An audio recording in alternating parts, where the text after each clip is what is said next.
Welcome back champs. I hope आप सब अच्छे हो और आपकी एग्जाम की प्रिपरेशन जो है वो अच्छी चल रही है। अगर आपको चाहिए कुछ इंपॉर्टेंट क्वेश्चंस आपके एग्जाम के लिए सो दैट आपकी तैयारी जो है और भी बूस्ट हो सके तो आप बिल्कुल राइट प्लेटफॉर्म पर हो। तो आपके लिए लेकर मैं फिर से हाजिर हूँ।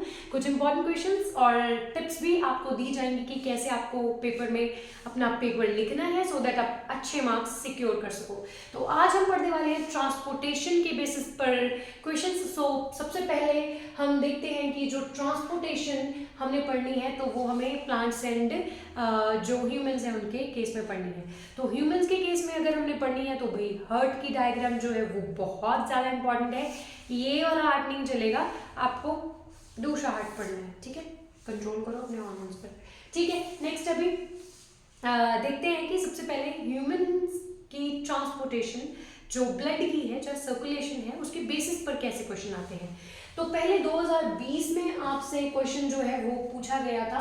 वो था कि जो ब्लड वेसल्स हैं उनमें से कौन सी ब्लड वेसल है जो आपका ऑक्सीजनेटेड ब्लड है उसको from the lungs to heart लेकर के जाती है। ठीक है, name the blood vessel that carries oxygenated blood from the lungs to the heart. देखो, इसके लिए डबल सर्कुलेशन का आना बहुत ज़्यादा इंपॉर्टेंट है।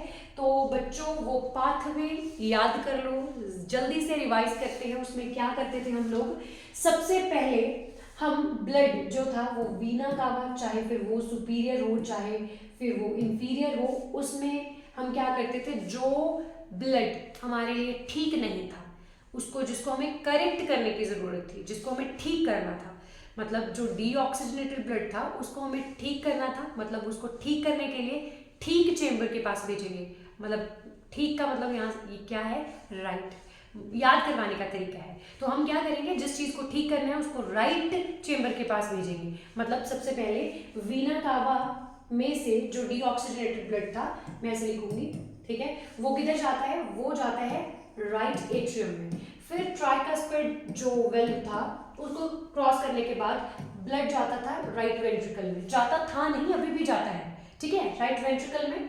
फिर यहां से बच्चों एक आर्टरी आती थी जिसको हम क्या बोलते थे, पल्मोनरी आर्टरी।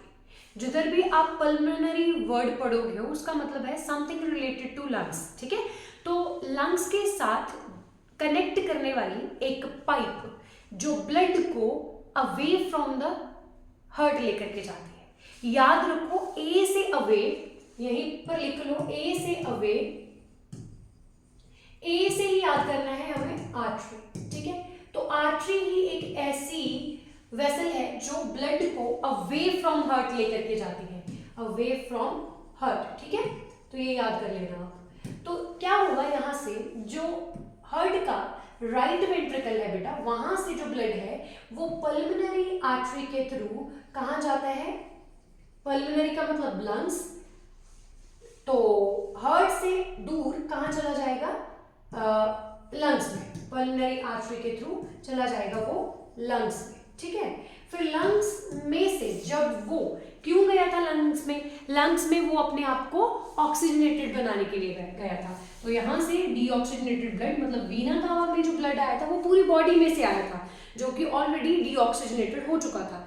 जो डीऑक्सीजनेटेड ब्लड है उसको फिर से ऑक्सीजनेटेड बनाने के लिए हमें क्या करना पड़ता है, उसको भेजना पड़ता है लंग्स के पास। तो पल्मोनरी आर्टरी के थ्रू एक बार हार्ट में पास होने के बाद वो जाता है लंग्स में, तो लंग्स में से वो ऑक्सीजनेटेड हो जाता है। तो ऑक्सीजनेटेड जो ब्लड है वो फिर पल्मोनरी वेन के थ्रू वापस हार्ट में एंटर होता है। एक बार यहाँ से सर्कुलेशन हुई तो एक बार यहाँ से पास हुआ, नेक्स्ट टाइम वो पल्मोनरी वेन के थ्रू किसके पास आएगा बच्चों, लेफ्ट एट्रियम के पास, फिर जाएगा एक जो बाइकस्पिड वेल्व है उसको क्रॉस करने के बाद लेफ्ट वेंट्रिकल के पास, फिर जाएगा एक बड़ी सी वेसल के पास जो कि फिर से ब्लड को हार्ट से दूर लेकर के जाएगी। दूर लेके जाने वाली होगी आर्टरी, बट मोटी होगी वो, ये पतली थी, अब इसकी बड़ी बहन आयोटा जो मोटी सी एक आर्टरी है वो away from the heart blood को पूरी बॉडी में लेकर के जाएगी। तो फिर यहां से आयोटा, से फिर कहाँ जाएगा blood? All body parts, all body parts. तो ऑल बॉडी पार्ट्स से फिर से वो डीऑक्सीजनेटेड हो जाएगा, बॉडी के पार्ट्स यूटिलाइज करेंगे, उसमें फिर से कार्बन डाइऑक्साइड ऐड कर देंगे और फिर ब्लड फिर से वीना कावा में, और ये सर्कुलेशन चलती रहती है। क्योंकि यहाँ पर ब्लड जो है वो हार्ट के अंदर 2 बार पास हुआ है, तो इसी को हम क्या बोलते हैं? Double circulation. ठीक है, तो जब भी कभी हार्ट के अंदर ब्लड जो है वो 2 बार पास होता है एक सर्कुलेशन में, तो उसको हम क्या बोलते हैं? Double circulation. ठीक है, तो ये आपने याद रखना है। तो हमारा क्वेश्चन क्या था? Name the blood vessel that carry oxygenated blood. कौन सी ब्लड की वेसल है जो ऑक्सीजनेटेड ब्लड को from the lungs to the heart लेकर के आती है? देखो, लंग्स में से ऑक्सीजनेटेड ब्लड को पल्मोनरी वेन हार्ट में लेकर के आई है, तो हमारा ये वाला आंसर होगा।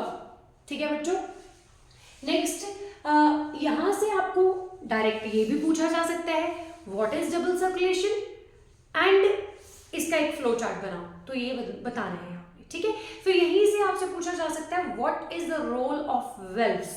जिधर भी कहीं पे आपको वेल्व्स दिखाई देते हैं बॉडी में, उनका काम क्या है? To prevent the back flow. ठीक है, यहाँ पर हार्ट के अंदर जितने वेल्व्स हैं उनका क्या काम है? To prevent the back flow of blood. ठीक है, तो ये आप स्टेट कर पाओगे।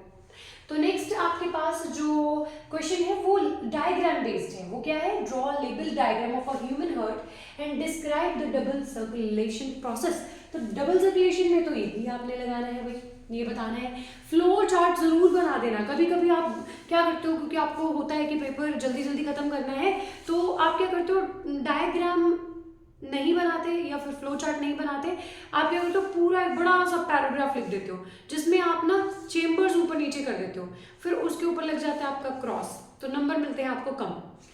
टेक्स्ट पर इतना ध्यान नहीं जाएगा, ध्यान जो जाएगा जो आप ये चीजें ऐड करोगे। अगर इसमें सही लिखा है तो वहां टेक्स्ट में वो फिर भी इग्नोर किया जा सकता है। ठीक है, तो ये आप अच्छे से बनाना, ये जरूर ऐड करना, this will add beauty to your answer. ठीक है, सो नेक्स्ट आपके पास था डायग्राम बेस्ड, है ना। वैसे मैंने एक यूट्यूब के ऊपर एक शॉर्ट पढ़ा है जिसमें मैंने डायग्राम बनाना भी सिखाया है। फिर से एक बार मैं आपको रिवाइज करवा देती हूँ कि आपने डायग्राम कैसे बनानी है, तो चलिए देखते हैं। ह्यूमन हार्ट की डायग्राम मैं आपको बहुत ईजिली बनाना सिखाने वाली हूँ, तो बने रहिए। देखिए, आप साथ ही साथ प्रैक्टिस कर लीजिए एक बार। वैसे तो डायग्राम बनाने नहीं आएगी पेपर में, बट आपको डायग्राम ऐसे दी जाती है कि आपको डायग्राम ऐसे थोड़ी ऐसे सिकुड़ी हुई दिखाएंगे और एरोज अंदर की तरफ पॉइंट कर देंगे, तो पूछेंगे कि ये क्या हो रहा है, तो आपको बताना है कि जो हार्ट के चेम्बर्स हैं वो कॉन्ट्रैक्ट हो रहे हैं, या फिर बाहर की तरफ होंगे एरोज पॉइंट, तो आपको बता देना है कि रिलैक्सेशन हो रही है, कि हार्ट में ब्लड जो है दोबारा रिफिल हो रहा है। तो फिर पार्ट्स भी लेबल करने आ सकते हैं, तो लेबलिंग के लिए डायग्राम तो आपको आनी चाहिए। तो उसके लिए जल्दी से एक बार देखें कि कैसे बनाना है। देखो, 3 लेटर इंग्लिश के यूज करेंगे, L, V एंड E। हाँ, ये बन गया ना, तो ठीक है, तेज हो रहे हो तुम लोग। L दूर से लिखना है यहाँ पर, और V इधर लिख दो थोड़ा, फिर इसके बिल्कुल ऐसे ऊपर करके E लिख दो, ऐसे थोड़ा टेढ़ा सा। ठीक है, तो फिर आपने क्या करना है, यहाँ से इसको ऐसे बना करके इसको ना ऐसे कर देना है, यहाँ से ऐसे कर देना, फिर इसको यहाँ इसके साथ मिला देना, फिर यहाँ से ऐसे बना देना इस L के साथ ही, ये हमारा बन जाएगा सुपीरियर वीना कावा। ठीक है, फिर यहाँ से तुम्हें थोड़ा सा ऐसे बनाना है और ऐसे इसको इस V के साथ ही ऐसे यहाँ से जोड़ देना है, ऐसे। ठीक है, ये नॉच बन जाएगी हार्ट की। फिर यहाँ से तुम्हें क्या कर देना है, इसको ऐसे डबल लाइनिंग कर देनी है इसकी, इधर भी कर देना ऐसे। ठीक है, फिर इसको ऐसे करने के बाद यहाँ से जोड़ देना और थोड़ा एक बार फिर से ऐसे बना देना, ये बन जाएंगी पल्मोनरी वेन्स। ठीक है, फिर ये इसको थोड़ा सा यहाँ से तुम इरेज कर लेना, यहाँ से, फिर इसी को आगे कंटिन्यू कर देना ऐसे। ठीक है, और इसके ऊपर यहाँ से तुमने क्या करना है, ऐसे 3 पाइप वाला एक ऐसे स्ट्रक्चर बना लेना, और फिर तुम्हें क्या करना है, इसको इसके ऊपर से ला करके थोड़ा इधर तुम्हें इसकी ट्यूब बना देनी है। ठीक है, और ये तुम्हें ऐसे टनल की तरह बनाना है, टनल की तरह तुमने ऐसे दिखाना है कि ये चीज जो है तुम्हें ऐसे बनाना है, ठीक है, मतलब तुम्हें ऐसे दिखाना है कि इस टनल के नीचे से तुम्हारी ये वाली पाइप जो है वो ऐसे क्रॉस करेगी, ये पूरी, जिसको हम क्या बोलते हैं, पल्मोनरी आर्टरी, ठीक है। तो ये क्या है, पल्मोनरी आर्टरी। इसकी बड़ी बहन इसके साथ ही होगी, ये क्या है, अयोर्टा, जिसको कई अरोटा बोल देते हैं, पता नहीं क्यों। इसको ऐसे जोड़ देना, इसको इसके साथ ऐसे कर देना, यहाँ पे वेल्व बना देना और इसको सपोर्ट दे देना ऐसे। ये क्या है, सुपीरियर वीना कावा और ये क्या है, इंफीरियर वीना कावा, ठीक है। और ये वाला पोर्शन देखो, याद रखना, लेबलिंग मत गलत कर देना। अगर मैं इसके फ्रंट पे खड़ी हूँ तो ये वाली साइड मेरी अगर राइट है तो मैंने राइट वाली साइड पे लेफ्ट लिखना है, लेफ्ट वाली साइड पे राइट लिखना है। तो यहाँ पर अब इधर मेरा राइट है तो इधर क्या आएगा, लेफ्ट, तो इधर क्या होगा, राइट, राइट एट्रियम। फिर यहाँ पर इसके नीचे ये राइट वेंट्रिकल, ठीक है। और ऐसे ही यहाँ पर ये वाला पोर्शन लेफ्ट एट्रियम और ये वाला लेफ्ट वेंट्रिकल। तो बस इतना याद रखना। So this is all about the diagram. Diagram I guess आप इजीली सीख गए हो। अगर नहीं आया है, फिर से प्रैक्टिस करना है तो मैं आपको लिंक दे देती हूँ डिस्क्रिप्शन में, वहां से आप प्रैक्टिस कर लेना, ठीक है। तो बढ़ते हैं फिर ट्रांसपोर्टेशन इन ह्यूमंस के बाद आगे। हाँ, अगर प्लांट्स में आपको सर्कुलेशन या ट्रांसपोर्टेशन पूछ लिया जाए तो आपने क्या बताना है कि वहाँ पर प्लांट्स के पास जो है स्पेशल तरह के जो टिश्यूज जाइलम एंड फ्लोएम है वो उसकी हेल्प करते हैं। मतलब जो जाइलम टिश्यू है वो क्या करेगा, वो प्लांट को मिनरल्स एंड वाटर को अपटेक करने में हेल्प करेगा, जिसको यूज करके वो फोटोसिंथेसिस करेगा। फिर खाना बनाने के बाद वो लीव्स में से फूड को प्लांट की पूरी बॉडी में सर्कुलेट करेगा, है ना। तो फिर वो जो सर्कुलेशन होनी है उसके लिए कौन सा टिश्यू रिस्पॉन्सिबल रहता है, फ्लोएम टिश्यू। तो ऐसे जो प्लांट्स हैं उनके केस में ट्रांसपोर्टेशन हो जाती है, तो इतना याद रखना है। अब आगे हमारे पास टॉपिक जो लास्ट है इस चैप्टर का, दैट इज एक्सक्रीशन। तो यहाँ से कैसे क्वेश्चन आते हैं, यहाँ से सबसे इंपॉर्टेंट जो बच्चे जिस क्वेश्चन से भागते हैं वो यूरिन फॉर्मेशन वाला ही है, ठीक है। ह्यूमंस के केस में जो यूरिन फॉर्मेशन वाला है वो सबसे इंपॉर्टेंट है, ये मत छोड़ के जाना, ठीक है। बट इससे पहले जो 2018 में आपसे क्वेश्चन पूछा गया था वो ये था कि किडनीज जो है इनका एक्सक्रीशन में क्या रोल है। जो किडनीज है इनकी जो स्ट्रक्चरल एंड फंक्शन यूनिट है वो क्या है, वो नेफ्रॉन ही है, ठीक है, नेफ्रॉन। और उसकी डायग्राम बच्चों बड़े अच्छे से करके जाना। 3 ही पार्ट होते हैं उसके बेसिकली, अगर देखें तो पहले वॉमिन कैप्सूल जिसमें ग्लोमेरुलस होता है, फिर उसके आगे ट्यूबुलर पार्ट पीसीटी, हैनेले लूप या फिर डीसीटी, फिर आगे कलेक्टिंग डक्ट। तो ये आपको याद रखना है इसका स्ट्रक्चर। फिर फर्दर किडनीज के अंदर अगर ये जो सेल मौजूद रहेगा, इसकी हेल्प से किडनी के अंदर क्या होगी, ब्लड की फिल्टरेशन होगी, है ना। ब्लड की क्या होगी, फिल्टरेशन होगी। मतलब जो ब्लड के अंदर एक्सेस में चीजें हैं, ठीक है, जो आपका नाइट्रोजनस वेस्ट है ना, उसको निकाला जाएगा। एक्सेस जो आपका नाइट्रोजनस वेस्ट है उसको निकालेंगे, ठीक है। फिर जो सॉल्ट्स हैं उनको निकालेंगे, जो एक्सेस ग्लूकोज है, ठीक है, या फिर एक्सेस अमीनो एसिड्स हैं, ठीक है, उनको निकालेंगे, या फिर प्रोटीन्स हैं।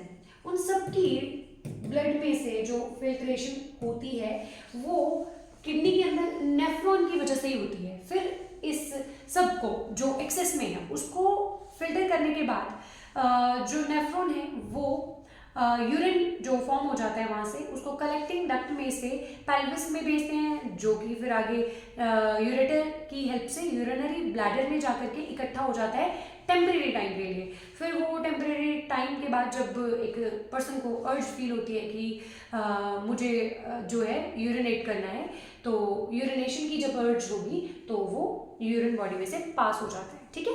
तो किडनी का यही रोल है कि वो बॉडी में से, ब्लड में से इन एक्सेस चीज़ों को बाहर निकालने में आपकी हेल्प करती है, या कह सकते हैं कि ब्लड की फिल्टरेशन में हेल्प करती है, ठीक है। Next, describe the process of urine formation in human kidneys. अब यहाँ पर बच्चे क्या करते हैं, मैं अक्सर जब भी पेपर चेक करती हूँ तो मैं देखती हूँ बच्चे क्या करते हैं, बच्चे बस 3 स्टेप्स के नाम लिख देते हैं, फर्दर वो इस चीज़ पर स्ट्रेस देते हैं कि यूरिन जो है वो कहाँ पर स्टोर हुआ है और कैसे वो बॉडी में से रिलीज होता है। ये नहीं पूछा है आपसे, ये पूछा है कि यूरिन फॉर्मेशन कैसे होती है। तो आपने बच्चों यहाँ पर जो है वो नेफ्रॉन का स्ट्रक्चर बताना है और उसके साथ ही आपको क्या बताना है कि कहाँ पर बेसिकली क्या होता है। तो अगर बात करें किडनी के अंदर structural and functional unit nephron की, तो उसके अंदर क्या होता है, ऐसे करके एक स्ट्रक्चर स्टार्टिंग में दिखाई देता है, फिर ये आपको ऐसे कॉन्वोल्यूशंस दिखाई देती है ना, फिर ये आगे ऐसे मूव करता हुआ पार्ट दिखाई देता है, फिर ये यहाँ से ऐसे दिखाई देगा आपको, थोड़ी ड्राइंग ऐसी ही है मेरी, फिर ये आगे चल करके ऐसे हो जाता है फिर से, है ना, बहुत कॉम्प्लेक्स सा स्ट्रक्चर बन जाता है, फिर ये एक बड़ी सी पाइप के साथ अटैच हो जाता है ना, तो इसके अंदर टफ टफ ब्लड कैपिलरीज मौजूद रहता है। अब यहाँ पर जो ये पार्ट है, ये वाला, मुझे कलर चेंज करने दो, तो देखो जो ये वाला पार्ट है ये क्या है, ब्लड कैपिलरीज का टफ्ट है, ये क्या है, ब्लड कैपिलरीज का टफ्ट है ना, ये क्या है, ब्लड कैपिलरीज का टफ्ट है। तो यहाँ पर से एफरेंट, जो एफरेंट एट्रियोल है उसके थ्रू ब्लड जो है वो नेफ्रॉन के अंदर एंटर होगा, फिर यहाँ पर उसकी क्या होगी, वॉमन कैप्सूल के अंदर ग्लोमेरुलस के अंदर क्या होगी, अल्ट्रा फिल्ट्रेशन। सबसे पहला स्टेप क्या होगा, अल्ट्रा फिल्ट्रेशन का, अल्ट्रा फिल्ट्रेशन होगी, मतलब यहाँ पर दिवाली जैसी सफाई होगी। जैसे हम क्या करते हैं कि घर का सारा सामान एक जगह पर इकट्ठा कर देते हैं, फिर उसमें से जो जो चाहिए होता है उसको फिर से हम रिस्टोर कर लेते हैं, जो नहीं चाहिए उसको कबाड़ी वाले को दे देते हैं। ठीक है, हमारा कबाड़ी वाला पता कौन है, हमारा कबाड़ी वाला है यूरिनरी ब्लैडर। तो उस कबाड़ी वाले को भेजेगा कौन, ठीक है, सामान, वो हमारा ये नेफ्रॉन भेजेगा कलेक्टिंग डक्ट की है। जैसे हम दिवाली की सफाइयां करते हैं ना, वैसे ही हमारी बॉडी की सफाई करना भी बहुत जरूरी है। तो वैसे हम क्या करते हैं, बॉडी का पूरा जो ब्लड है उसको यहाँ पर अल्ट्रा फिल्टर की प्रोसेस के थ्रू क्या करेंगे, उसमें से जो एक्सेस सॉल्ट है, एक्सेस अमीनो एसिड्स हैं, प्रोटीन्स हैं, ग्लूकोज वगैरह है, उसको यहाँ पर ले आते हैं और उसकी फिल्टरेशन करने के बाद इस ट्यूबुलर पार्ट में जो पीसीटी है, ये जो हैनले, लूप ऑफ हैनले है ना, इसमें, और फिर यहाँ पर जो ये डीसीटी है ना, प्रॉक्सिमल कॉन्वोल्यूटेड ट्यूब्यूल एंड जो डिस्टल कॉन्वोल्यूटेड ट्यूब्यूल है, इनमें हम क्या करते हैं, इनमें जो हमें अभी भी चेक करेंगे ना कि जो वेस्ट हमने बाहर निकालना है उसमें से अभी भी कौन सी चीजें ऐसी हैं जो हमें बॉडी में अभी भी रिक्वायर्ड हैं, तो उनको इस ट्यूब्यूल की हेल्प से, इस ट्यूबुलर पार्ट की हेल्प से हम क्या करेंगे, सिलेक्ट कर करके रीएब्जॉर्ब करेंगे, बॉडी में दोबारा फिर से रीएब्जॉर्ब करेंगे। ठीक है, कि भाई देखो ग्लूकोज जो होता है यहाँ पर आपने निकाल तो दिया, वो इतना आपने एनर्जी लगाकर बनाया था, वो आपका इतना एनर्जी एक्सपेंसिव चीज़ है आपकी, जिसको आप ऐसे ही वेस्ट नहीं कर सकते। वैसे ही आपके जो अमीनो एसिड्स हैं उनको आप ऐसे ही वेस्ट नहीं कर सकते, तो उनको आपको रीएब्जॉर्ब करना पड़ता है। ठीक है, तो इन ट्यूबुलर पार्ट्स की हेल्प से आप क्या कर लेते हो, उन्हीं चीज़ों की फिर से सिलेक्टिव रीएब्जॉर्प्शन करते हो। तो सेकेंड स्टेप क्या रहता है, सिलेक्टिव रीएब्जॉर्प्शन। एक मिनट, बी है एब्जॉर्प्शन। ठीक है, आप दोबारा से उनको रीएब्जॉर्ब कर लोगे। फिर सिलेक्टिव रीएब्जॉर्प्शन के बाद अब जो नहीं चाहिए, जो चीजें अभी हमें कबाड़ी वाले को भेजनी है, उनको हम यहाँ पर भेजेंगे कलेक्टिंग डक्ट में। ये क्या है, कलेक्टिंग डक्ट, तो यहाँ पर भेजेंगे। यहाँ पर क्या होगा, एडीएच की हेल्प से यूरिन की कॉन्सेंट्रेशन करी जाएगी, यूरिन को कॉन्सेंट्रेट किया जाएगा। फिर यहाँ से हम क्या करेंगे, जो यूरिन फॉर्म होगा उसको भेज देंगे यूरेटर में, यूरेटर के थ्रू हम भेजेंगे यूरिनरी ब्लैडर में। तो यूरिनरी ब्लैडर में जाने का जो ये प्रोसेस है, इसको जो हमने वेस्ट को यहाँ से सिक्रीट किया, इसको बोलेंगे हम एक्टिव सेक्रीशन। यहाँ पर एनर्जी यूज होगी इसलिए हम इसको बोलते हैं एक्टिव सेक्रीशन। ठीक है, एक्टिव सेक्रीशन। तो तीसरा जो ये प्रोसेस है वो क्या है, एक्टिव सेक्रीशन। तो पहले अल्ट्रा फिल्टरेशन, फिर दूसरा सिलेक्टिव रीएब्जॉर्प्शन, जो चाहिए फिर बॉडी में फिर से भेजेंगे इफरेंट एट्रियोल के थ्रू। देन जो नहीं चाहिए उसको कलेक्टिंग डक्ट के थ्रू, एक्टिव सेक्रीशन के थ्रू यूरिनरी ब्लैडर में स्टोर कर देंगे टेम्परेरी टाइम के लिए। तो ऐसे हम क्या करते हैं, यूरिन फॉर्म करते हैं और यूरिन को एलिमिनेट करेंगे तब जब यूरिनरी ब्लैडर पूरी तरह से फुल हो जाएगा और ह्यूमन को अर्ज फील होगी कि मुझे यूरिनेशन करना है या यूरिनेट कर रहा है। तो उस टाइम पर जो है वो यूरिन जो है वो बॉडी में से एलिमिनेट हो जाता है। सो this is the process of urine formation. बच्चों एग्जाम पॉइंट ऑफ व्यू से बहुत बहुत बहुत ज्यादा इंपॉर्टेंट है, प्लीज इसको 3 स्टेप्स में पढ़ के जाना है। इसके लिए भी कितना लिखना है उसके लिए भी मैंने आंसर जो है नोट्स में प्रोवाइड किया है, तो प्लीज जो टेलीग्राम चैनल है उसको देखना मत भूलिएगा, वहां पर आपको नोट्स मिल जाएंगे। ठीक है, तो बढ़ते हैं फिर आगे, देखते हैं कौन सा टॉपिक है हमारा, या फिर यही हमारा एंड टॉपिक है। ठीक है, डायग्राम बहुत इंपॉर्टेंट है।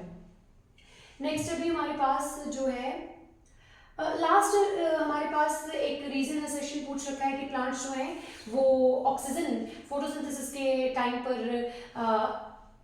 एलिमिनेट करते हैं, इवॉल्व करते हैं या एक्सक्रीट करते हैं। रीजन ऑक्सीजन जो है वो लाइट रिएक्शन का बाय प्रोडक्ट होता है। बिल्कुल सही बात है, लाइट रिएक्शन में आप करते क्या हो, आप वाटर की लाइसिस ही तो करते हो, तो वहां से ऑक्सीजन भी रिलीज होता है, इलेक्ट्रॉन्स भी रिलीज होते हैं और जो ऑक्सीजन होती है लाइट रिएक्शन में वो एनवायरमेंट में रिलीज हो जाती है, तो वो उनका क्या होता है, एक कह लो आपको बाय प्रोडक्ट ही रिलीज होता है वहां पर, उनको नहीं चाहिए होती वो। उसके बाद जो प्लांट्स हैं इसी वजह से वो लाइट रिएक्शन की वजह से ही तो ऑक्सीजन रिलीज करते हैं, तो जो एसेशन है वो भी ठीक है, रीजन भी ठीक है। So reason is a correct explanation of assertion. ठीक है, तो इसके लिए ऑप्शन ए के साथ जाइएगा।